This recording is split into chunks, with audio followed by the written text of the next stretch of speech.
Hello, today we're going to learn how to make some bannock. The most important thing is just to have fun with it.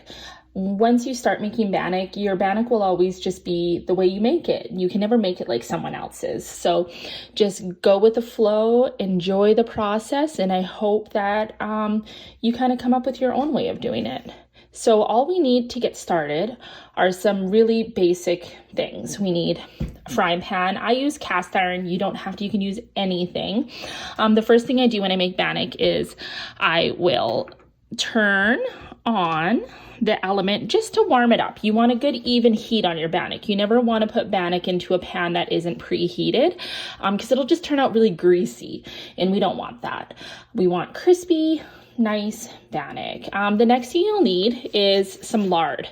You're more than welcome to use oil if you want. Just make sure it's never canola oil. I was just always taught that we're not supposed to use that. It's not good for the environment. It's not good for us. So that is just something I've always stuck with. I use Crisco. I actually use whatever's on sale, Tender Flake, No Name. It doesn't really matter. You're gonna need some flour, salt. This I picked up at a store somewhere. It's Blue Ribbon baking powder, but anything will do. A spoon, your measuring cups, a bowl, and I already pre-filled my liquid measuring cup with some water. I'm just gonna take a spoonful of my lard, just drop it in there, let it warm up. It's still on a nice medium heat, and we'll get to mixing the bannock here. Okay, so this particular fry bannock recipe calls for 2 cups of flour. There we go. 2.5 teaspoons of baking powder.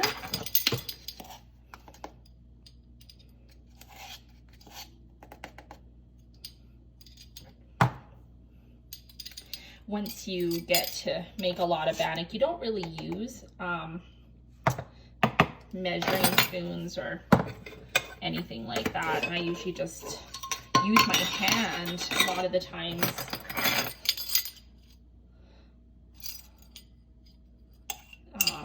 Half a teaspoon of salt. And then we're also going to need a tablespoon of sugar.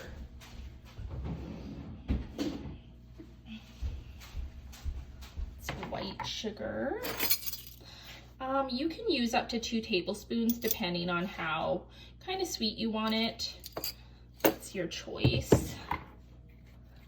And then I have my lukewarm water, but first, before we do that, we're just going to stir in everything, make sure that everything's mixed up and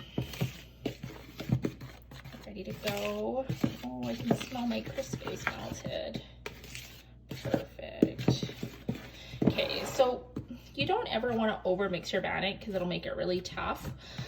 So you just add about half of the water and start mixing. A little bit more. You just kind of want it sticky but not.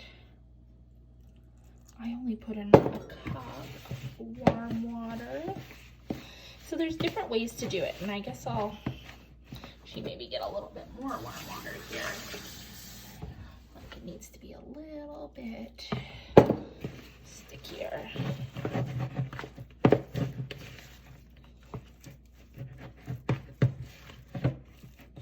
So I like my bannock to be a little bit stickier, kind of like that. Make sure all the flour's in. Okay, so that's kind of how I like my fry bannock. There's some people who will take the dough out onto a floured surface and just kind of press it out, not knead it, just press it out and then cut it and do kind of like perfect little squares. But I was raised that we just actually drop it by the spoonfuls into the oil, pat it out a little bit, and fry it like that. So it's almost like a biscuit. So let's just take a test look here and see how our oil's going. So what I like to do is just kind of drop a little dollop in there. Oh, come on. Oh, there we go. We got those nice bubbles going. We know it's ready. Okay, I'm just gonna turn this down a little bit and grab another spoon.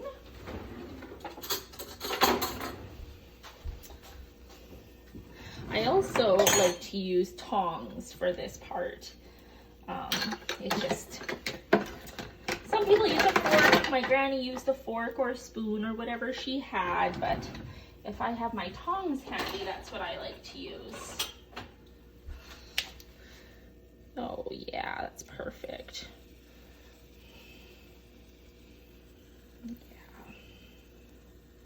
Yeah. Okay, so I'm just gonna take that little piece out that we did that too. I'm just gonna grab,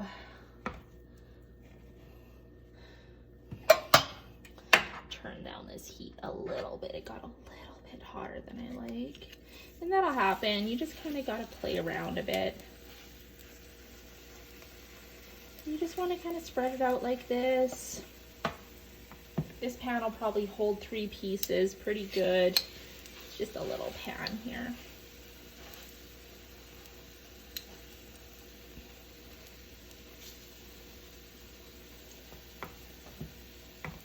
You don't want to just glob it on. The reason why we're kind of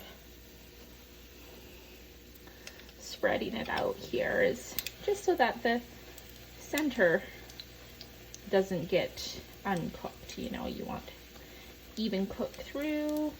That's good. And that's why you don't want it too hot. It's really a fine line, and you just kind of have to play around and figure out what works for your stove and what kind of pan you're using. Mine is like medium to low heat with a cast iron pan, because once they're heated up, they hold their heat really well. But I've used other pans, like just a regular non-stick frying pan, and I don't find that the heat stays the same, so you're kind of messing around with the heat all the time, and that's okay too. Oh yeah, nice and golden brown. Perfect. So we're just going to give it a couple minutes.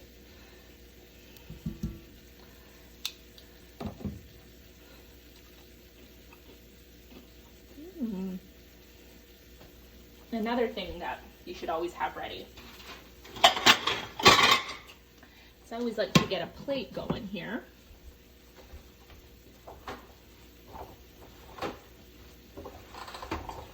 Some paper towel on it just to pick up some of that lard. Another thing too is bannock is so good. It's just so versatile. It's considered a quick bread, I guess some people would say. This is kind of more like a biscuit form, but the reason why I love bannock is my kids love it. They'll just have it with some peanut butter, some jam, or just alone. You can have it with some soup on the side, with some spaghetti, really whatever you want. You know, you can get really creative with this recipe. You could maybe put some cheese in it, maybe some garlic powder and make it a garlic cheese biscuit, or some onions, olives, whatever you want. It's really versatile and great little recipe to have. Oh yeah, that's nice. I like to kind of spin my bannock sometimes. Sometimes those outer edges don't exactly cook as good as you would want.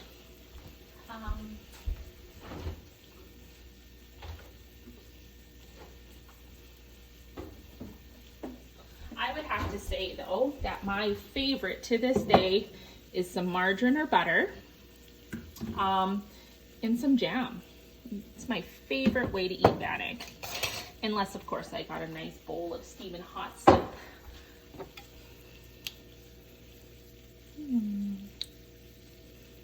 Let's see. Okay, so I'm gonna give that a little turn there.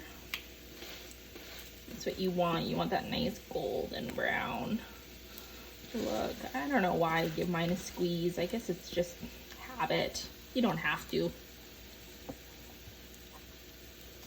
But it's almost done.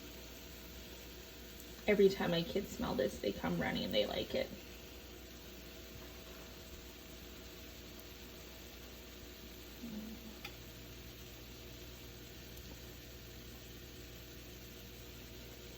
Another good thing too is it lasts quite a few days on the counter. Sometimes I'll pre-make some when we go camping or hunting, and we'll just throw it in our pack or take it with us wherever we go. The kids take it in their lunch and just have it. I don't make it all the time. That's what makes it special, but it's definitely a treat. My kids really like Nutella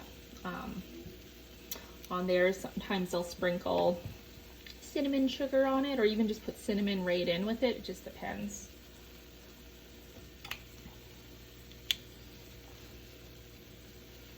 Oh yeah, looks perfect.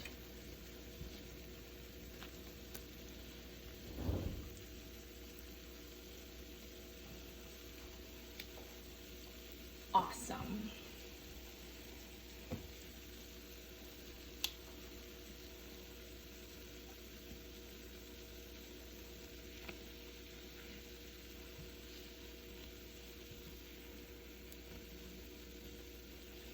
Yeah, sometimes too on a weekend, if I have extra time on my hands, I'll make a fry bannock, and then I'll just cut them in half, and then I'll fry an egg and maybe some bacon and make egg sandwiches with them. Those are really popular too. I do that camping too.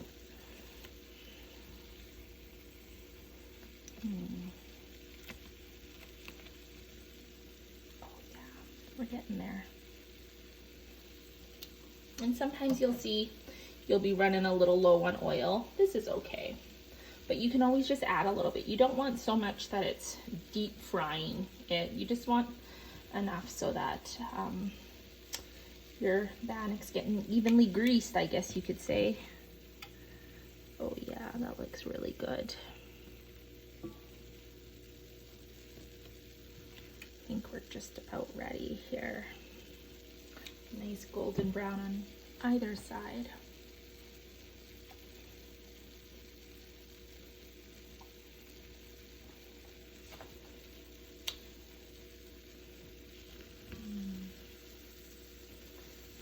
Sometimes I get antsy and I just kind of fry it around on the edges.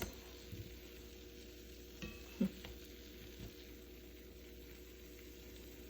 that looks really good.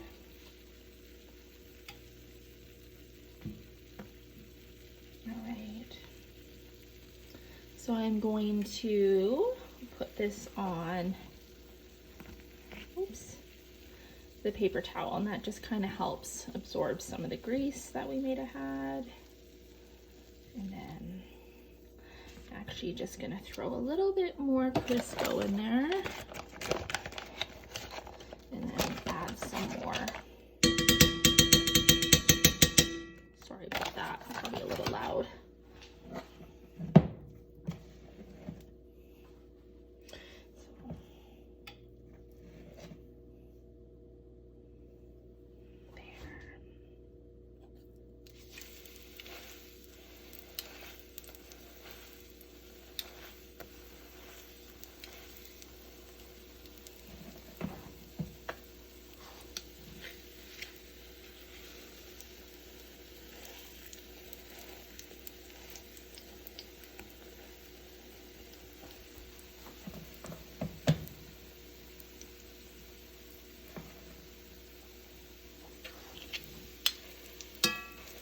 And this recipe too can be used kind of as the, I don't know if you've ever done campfire bannock, but you can wrap it around a stick and cook it over a fire. You don't need grease. All right, I'll be back when this is done. All right, let's open up this beautiful bannock. Here, I'll get my margarine ready, jam ready. All right, let's take a little piece here. Should be able to just open it with your hands. Oh, now that's some perfect bannock. All right, some nice butter, some jam. Oh, that's my absolute favorite. All right, well, this turned out really well. I hope that you enjoyed the video, and I hope that you learned something and you give this recipe out a try and it becomes one of your family favorites too. Have a good day. Bye.